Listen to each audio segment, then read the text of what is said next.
Hello guys, welcome back my YouTube channel Parmar Rajesh બ્લોગમાં આપનું હાર્દિક સ્વાગત છે. દોસ્તો, આજે આપણે દર્શન કરવાના છે કામનાથ મહાદેવના. અને કામનાથ મહાદેવનું મંદિર ખેડા જિલ્લાનું રઢુ ગામ, અને જ્યાં ઘીનું બહુ મહત્ત્વ છે દોસ્તો, કે 645 વર્ષથી ત્યાં ઘીનો સંગ્રહ થાય છે અને કેટલા મોટા હજારો કિલોગ્રામમાં ઘી છે દોસ્તો. જો આ મંદિરને તમને જે પાછળના સાઈડ દેખાય છે ને, એ કામનાથ મહાદેવનું મંદિર છે. તો ચાલો આપણે ત્યાં જઈને દર્શન કરીએ અને ઘીનું મહત્ત્વ અને જે અન્નક્ષેત્ર ચાલે છે તેનો ઇતિહાસ પણ બાપુ પાસેથી જાણીશું.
દોસ્તો, આજે તમને શિવશક્તિ નામની જે બે જ્યોત દેખાશ ને, આ જ્યોત 636 વર્ષથી ચાલુ છે દોસ્તો.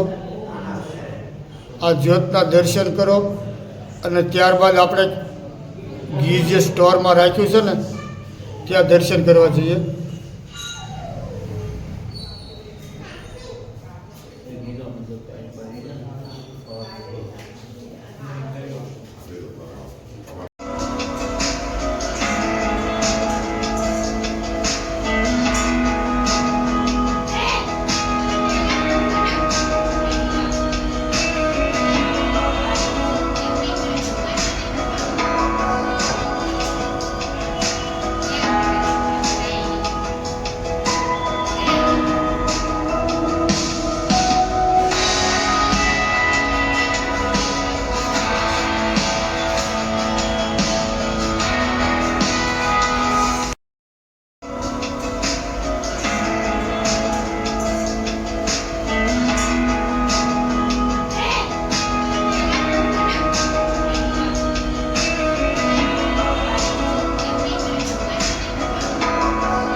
દોસ્તો, આ કળી કાળની અંદર જો તમારો ચમત્કાર જોવો હોય ને તો ખેડા જિલ્લાના રઢુ ગામ, જ્યાં કામનાથ મહાદેવનું મંદિર છે, અને વર્ષો જૂની માનતાનું ઘી જુઓ આ બધી ગોળીઓમાં ભરેલું છે દોસ્તો. તમે જોઈ શકો છો.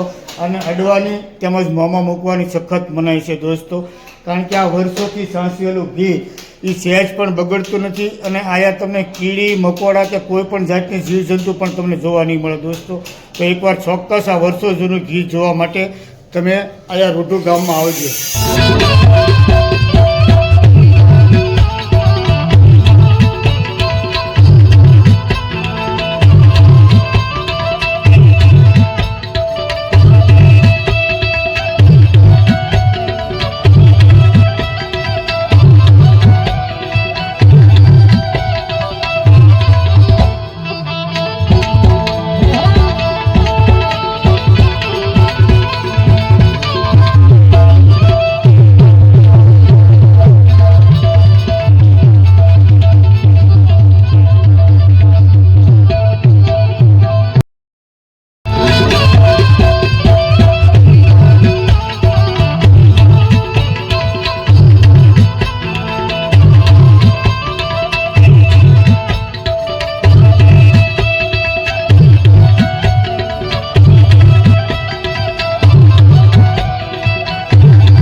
આ બતાવો, બોલો બાપુ. આજે જો ઘી તમે બધા જોઈ રહ્યા છો, આ 600 વર્ષ જૂનું ઘી, 600 વર્ષ જૂનું ઘી હોવા છતાં પણ બગડતું નથી.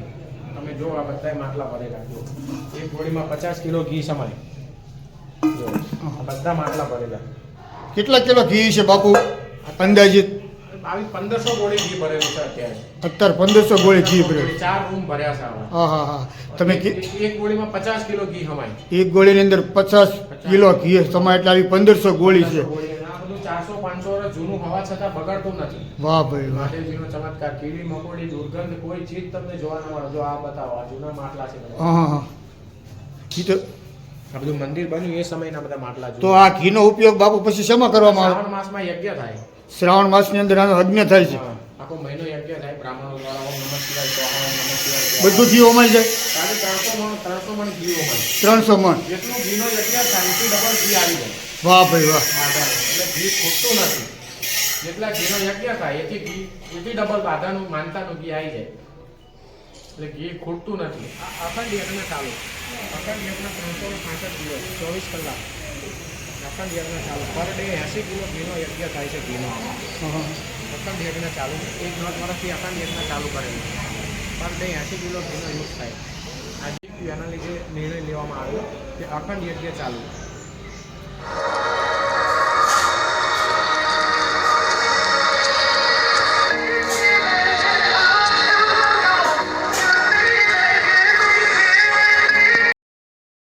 બાપુ આ અન્ન ક્ષેત્રનો તમે અન્ન ક્ષેત્ર જે આ ચાલી રહ્યું છે, રવિશંકર મહારાજ મૂળ લોકસેવક જેને ગુજરાતની સ્થાપના કરી, એના નામ ઉપર આ અન્ન ક્ષેત્ર ચાલી રહ્યું.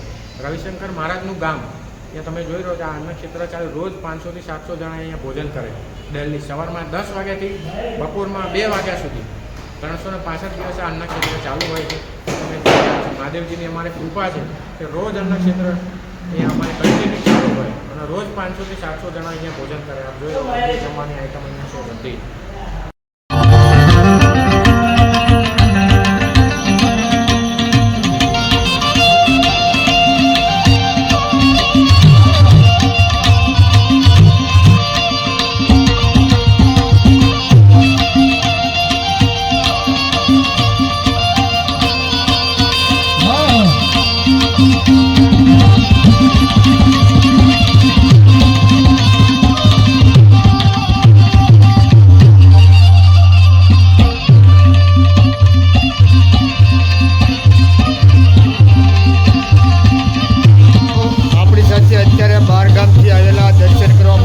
દર્શનાર્થીઓ છે એને આપણે અભિપ્રાય પૂછીએ.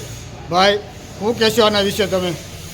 આ એક જાતનો ચમત્કાર જ છે કે આટલા વર્ષો સુધી ઘી સચવાયેલું છે. એના આગળ 636 વર્ષ જૂની જ્યોત હજુ પણ સળગે છે.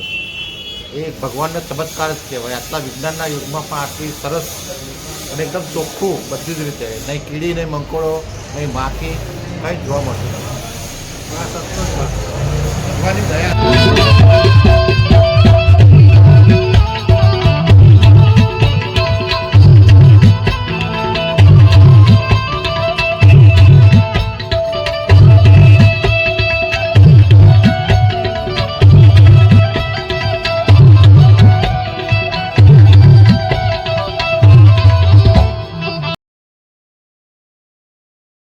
કામનાથ મહાદેવના મંદિરના ઇતિહાસ વિશે અને જે આ ઘી શ્રદ્ધાળુઓ લાવે છે અને જે આપણે જે ચાર સ્ટોલની અંદર એકત્રિત કર્યું છે એના વિશે બાપુજરામના યુટ્યુબ દર્શક મિત્રોને માહિતી આપો.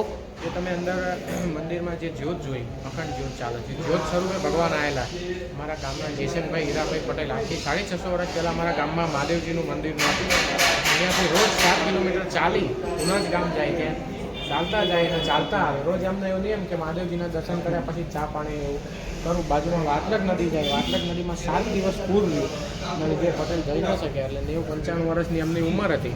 તો મહાદેવજીને મનોમન પ્રાર્થના કરી, દાદા હવે મારી કોઈ સ્ટેમિના નથી ત્યાં સુધી હું આવી શકું, પણ તમે એવી કંઈ કૃપા કરો મારા ગામ રડું બેઠા બેઠા તમારા દર્શન મારા નીચે થાય. મહાદેવજી સ્વપ્ન મારે તમે પટેલ આવો મારા ગામ, જ્યોત લઈ જાઓ. જ્યોત સ્વરૂપે તમારા ગામમાં હું આવી. તમે જે અંદર જ્યોત જોઈ મંદિરમાં 636 વર્ષથી ચાલુ. સંવત 1445માં એ જ્યોત પટેલ લાયેલા. શ્રાવણ વધ 12 એ જ્યોત આવ્યા પછી અહીંયા ઘીની બાધા રાખવામાં આવે. કોઈ કામ ન થતું હોય તમે મહાદેવજીને પ્રાર્થના કરો, મહાદેવજી મારું આટલું કામ જો થઈ જશે તો હું આટલું ઘી ચડાવી જઈશ. જેવી જેની યથાશક્તિ કિલો 2 કિલો 100 ગ્રામ 101% મહાદેવજીનું કામ પરિપૂર્ણ કરે છે. આ તમે જોઈ રહ્યા છો, આવા 4 રૂમ ભરેલા છે ઘીના. 1500 ગોળી, એક ગોળીમાં 50 થી 60 કિલો ઘી સમાય એવી 1500 ગોળી ઘી અત્યારે મંદિરમાં ભરેલું છે. 400-500 વર્ષ જૂનું હોવા છતાં પણ આ ઘી બગડતું નથી. કીડી મકોડી કોઈ વસ્તુ દુર્ગંધ તમને અહીંયા જોવા મળતી નથી. આ કામનાથ મહાદેવનો ઇતિહાસ. શું કહેશો? અમારી સાથે આપણી સાથે એક દર્શનાર્થીઓ છે, તો આ મંદિર વિશે શું કહેશો? મંદિર અહીંયા અમદાવાદથી લગભગ 35 કિલોમીટર દૂર છે, રાઢુ ગામમાં આવેલું છે અને ખૂબ જ ભવ્ય મંદિર છે. 636 વર્ષ જૂનો આનો ઇતિહાસ છે અને એમાં 636 વર્ષથી અખંડ જ્યોત ચાલુ ને ચાલુ છે અને એનો ધાર્મિક પણ બહુ જ લોકો માને છે કે ના, અહીંયા આવવાથી એમના ઘણા કાર્યો સફળ થાય છે. એટલે બહુ જોવાલાયક છે અને ઘીનો પુષ્કળ ભંડાર ભરેલો છે. પણ એવું કહેવામાં આવે છે કે અહીંનું ઘી પણ જરાય બગડતું નથી. આટલા વર્ષો જૂનું છે તેમ છતાં એવું ને એવું જ ઘી રહે છે, એવું એનું સત્ય હકીકત છે. તો સાહેબ, આ કળીકાળમાં આ ચમત્કારથી કમ નથી ને? ના, બિલકુલ કમ નથી. વાહ ભાઈ વાહ. આ ગામ છે તે પરમ પૂજ્ય રવિશંકર મહારાજનું ઘર છે, એટલે એ અહીંના વતની હતા અને એ જમાનામાં એમણે પણ ઘણી સેવાઓ અહીંયા આપેલી છે. થેન્ક યુ સાહેબ. Thank you. આ યુટ્યુબ દર્શક મિત્રો સાથે તમારી વાત શેર કરવા બદલ આપનો ખૂબ ખૂબ આભાર. ધન્યવાદ. Thank you. બોલો, તમે કોઈ પ્રમાણે. અચ્છા, તો વડીલ, તમે આજે કામનાથ મહાદેવના દર્શન કરવા પહેલી વાર આવ્યા કે વારંવાર આવો છો? વારંવાર આવીએ તો એના વિશે અમારા યુટ્યુબ દર્શક મિત્રોને શું કહેશો? દરેક નમ્ર વિનંતી કે કામનાથ મહાદેવના દર સોમવારે દર્શન કરવા સારું એમ. હા હા. અને બીજું આ શ્રાવણ મહિનામાં અંદર મેળો ભરાય છે, મહાશિવરાત્રી દિવસે મેળો ભરાય છે, બધી રીતે. અને આ ઘી વિશે શું કહેશો તમે? આ જે ઘી છે એ તો ભગવાનની દયા છે ઉપરવાળા દાદાની કે બારે માસ ચોખ્ખું એવું ને એવું ઘી રહે છે એમ. Thank you boss sir. તો દોસ્તો, આ તો કામનાથ મહાદેવ રૂઢુ ગામના મંદિરના વિડીયો અને જે આપણે શ્રદ્ધાળુઓ લાવે ને ઘી, એનો વિડીયો. દોસ્તો, જો આ વિડીયો તમને ગમ્યો હોય તો લાઈક કરજો, શેર કરજો અને નવા હોય તો ચેનલને સબસ્ક્રાઈબ કરજો. દોસ્તો, તમારે રૂઢુ ગામમાં આ મહાદેવના દર્શન કરવા માટે આવવું હોય અને જો તમે ભાવનગર બાજુથી આવતા હોય તો ભાવનગર વટામણ ચોકડી થઈને ધોળકા અને ધોળકાથી ખેડા રોડ ઉપર વચ્ચે આ રૂઢુ ગામ હાઈવે ઉપરનું જ ગામ છે. ભાવનગરથી 95 કિલોમીટર વટામણ ચોકડી અને ત્યાંથી ધોળકા લગભગ 22 કિલોમીટર જેવું થાય અને ધોળકાથી આ રૂઢુ ગામ 15 કિલોમીટરની વચ્ચે આવી જાય છે. દોસ્તો, તો સરસ મજાનો રસ્તો પણ સારો છે અને એકદમ રોડ ટચ ગામ છે. તો દોસ્તો, એકવાર ચોક્કસ તમે દર્શન કરવા માટે રૂઢુ ગામમાં આવજો. જય માતાજી, હર હર મહાદેવ.